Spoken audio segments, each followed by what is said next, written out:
Okay. I know the biggest thing is, I think y'all had a bunch of questions based off of the press release that was sent out earlier. But over the last several days, we have had 2 inmates that have tested positive for COVID-19. I've also got, so far, about 7 officers that have tested positive, and at least 4 more that have pending tests. I know the press release said that we locked down the jail, but we've locked down as much movement as possible within the facility.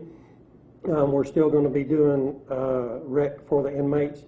It's just going to be done differently with just their particular housing areas, and we're going to end up probably having to do rec 24 hours a day instead of just during daylight hours. But we are just basically limiting all unnecessary movement within the facility.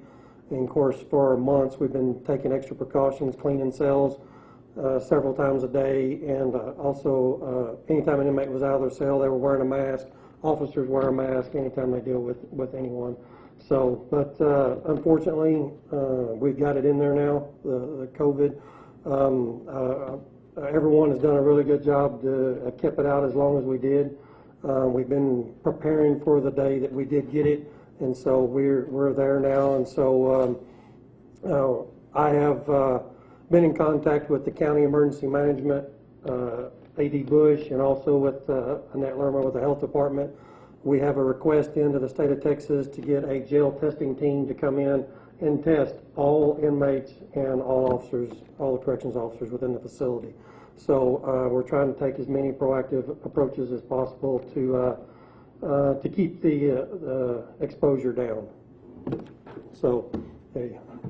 But anyway, I guess that's pretty much about covers it all. I figured y'all had some questions since that press release went out.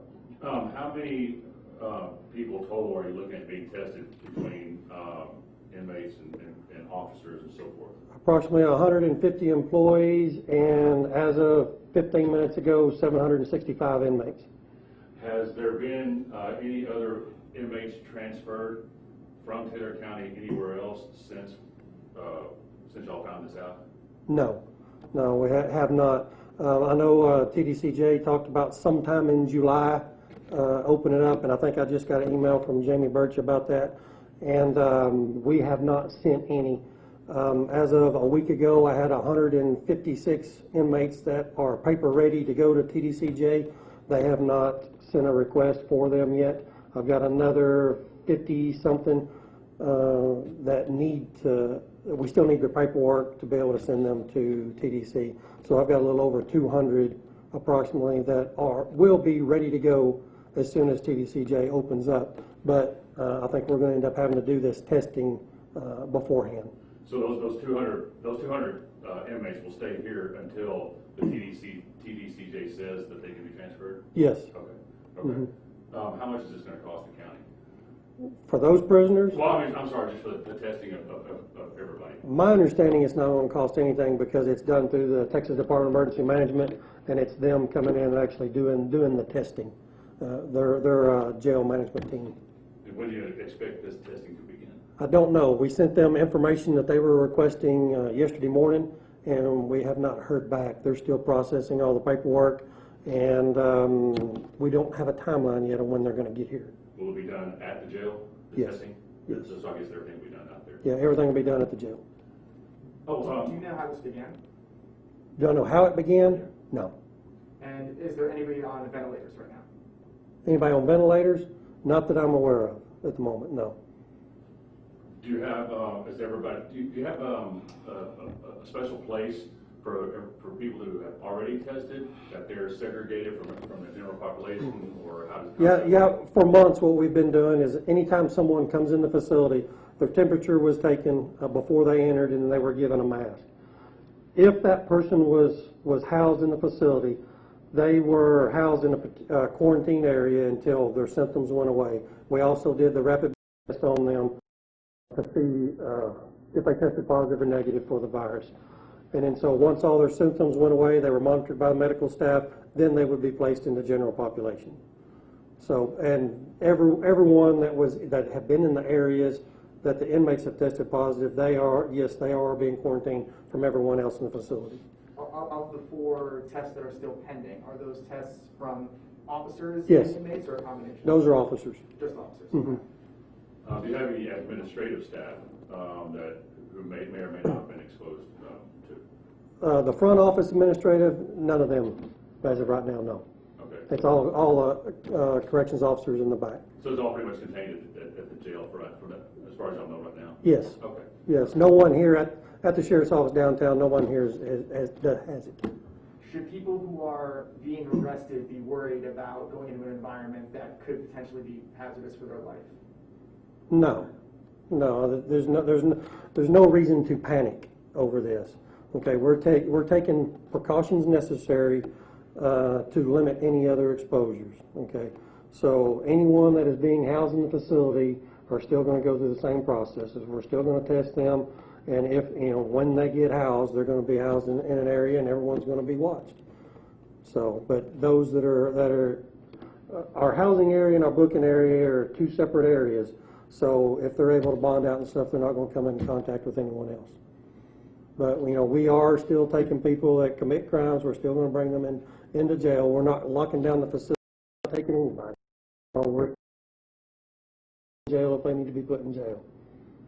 Do you have any inmates who are currently at Hendrick or Abilene Regional? Have one at Hendricks, yes. He actually went for pneumonia, and he has had 3 different tests, and the 3rd test he finally tested positive. You know how long he's been in there? 2 days. So he went in, did he go in Monday? Sunday. Sunday, okay. Sunday evening. Okay. Is this what kind of brought this to light? Was this particular inmate? No, we had another inmate that tested positive. That went to the hospital, but he because we had an incident at the jail, he went to the hospital. He's already back at the jail, and he actually tested positive while he was at the hospital. Where do you go from here in terms of restricted access, I guess, for visitation, that kind of thing? That has been restricted for months now, at the request not only from the orders that the governor put down, but through the Texas Commission on Jail Standards. They wanted us to start limiting inmate movement, so we quit. Work crews started staying in, and no one was allowed to come in for visitation. So there's very little movement. The only people that come in basically is for the bondsmen when they're doing paperwork, parole, lawyers. They're still able to come see the people. So from this point on, you're just kind of waiting to hear from the TDCJ about how to proceed this forward? Right. Not only for the testing, but whenever they want to start accepting prisoners as well. But we're working with them to hopefully get this testing expedited and get everyone tested in the facility. That way we can quarantine wherever we need to, and then start trying to open a few things back up. Now, until the state says we can open up visitation, it's going to stay closed right now. Do you anticipate any further segregation within the jail itself from the population, or is there's not many places to be able to segregate to? So basically, they're stuck in their cells, and then we're not going to be able to move very much. What we've been able to move, we do have an area that if people are testing positive, that's the area they're going to go to. That's strictly going to be our little COVID wing. One of the issues you run into is you've got minimum, medium, and maximum classification inmates. You've got to be able to keep them separate. So minimums and maximums cannot mix with each other. So we've got to be careful on how we move people around. What precautions are people who work in the jail taking right now when they're working with people who are quarantined because of the virus?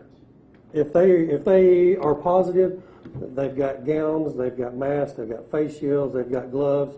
They wear all of that if they have to deal with those particular individuals that are positive.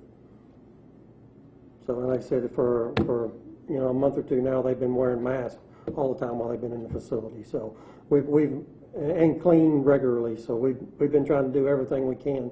It's just unfortunately this thing is as contagious as it is. It's hard to stop. So. And those inmates included are wearing masks and provided. Now, if the inmates are outside of their cells, then they're wearing masks. Okay. But if they're in their cells, they're not required to. Have you taken any other inmates from surrounding counties? Are you, No, we're not, because we don't have the space for them, because we have been overcrowded. We've got other counties that are holding prisoners for us right now, male and female both. So, are the people who work in jails, quarantining while not while not at work, or are they allowed to, roam free? They're given all the precautions of what they need to do when they're not at work, and told how to handle themselves. And no, I'm not telling them you go to work and home and that's it. So people are still going to have some sort of a life thing, but they know what things that they need to do and what not to be doing, to be able to protect themselves and their families and everything. Can you give us a few examples of what they should be doing while not at work? What they should be doing while not at work? The guidelines that you have given them. Well, there's nothing specific besides, if you're sick, don't come to work. Try not to be around anybody that's sick, and if you start feeling sick, you need to go get tested. Use all the precautions necessary, like everyone has been preaching over the last few months in the same way they preached this morning. You wear your PPE, wash your hands, and try not to be in big groups and stuff, because this thing's going to spread. It's spreading quickly, and it's spreading faster now than it has in this area in the last few months.